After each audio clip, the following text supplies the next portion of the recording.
segitiga exposure. Untuk memahami dasar fotografi, maka dari itu kita harus memahami segitiga exposure terlebih dahulu.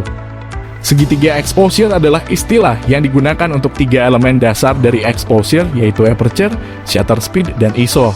Masing-masing elemen ini saling terkait dalam mempengaruhi cahaya yang masuk mencapai sensor kamera untuk merekam foto. Elemen yang pertama adalah shutter speed. Shutter speed merupakan ukuran kecepatan buka tutup jendela sensor atau selama apa sensor menerima cahaya. Kecepatan shutter diukur dalam satuan second detik. Semakin cepat shutter speed, semakin cepat pula sensor menerima cahaya, dan sebaliknya. Shutter speed tinggi maupun rendah berfungsi sesuai kebutuhannya. Shutter speed tinggi dibutuhkan apabila Anda ingin memberhentikan sebuah gerakan, seperti foto dalam pertandingan MotoGP. Sedangkan shutter speed rendah dibutuhkan apabila ingin membuat semacam efek gerakan, seperti foto air terjun. Elemen yang kedua adalah ISO. ISO adalah tingkat sensitivitas sensor kamera terhadap cahaya. Semakin rendah nilai ISO, maka hasil foto akan semakin gelap.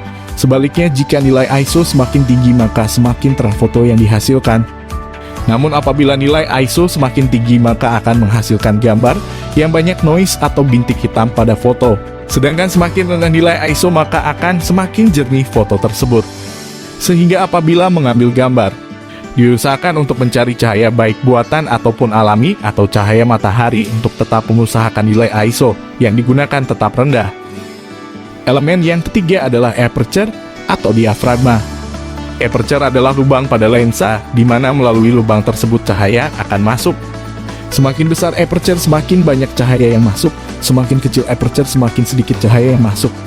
Iris pada lensa yang mengendalikan ukuran diameter sebuah aperture disebut sebagai diapran. Fungsi utamanya adalah mengontrol seberapa banyak cahaya yang boleh masuk ke dalam sensor kamera.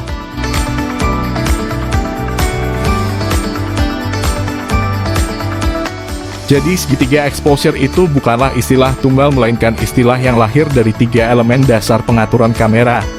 Memahami fungsi dan peran 3 elemen ini bisa membantu Anda memahami apa fungsi sebenarnya dari segitiga exposure. Sekian video tentang segitiga exposure, semoga dapat dipahami. Terima kasih.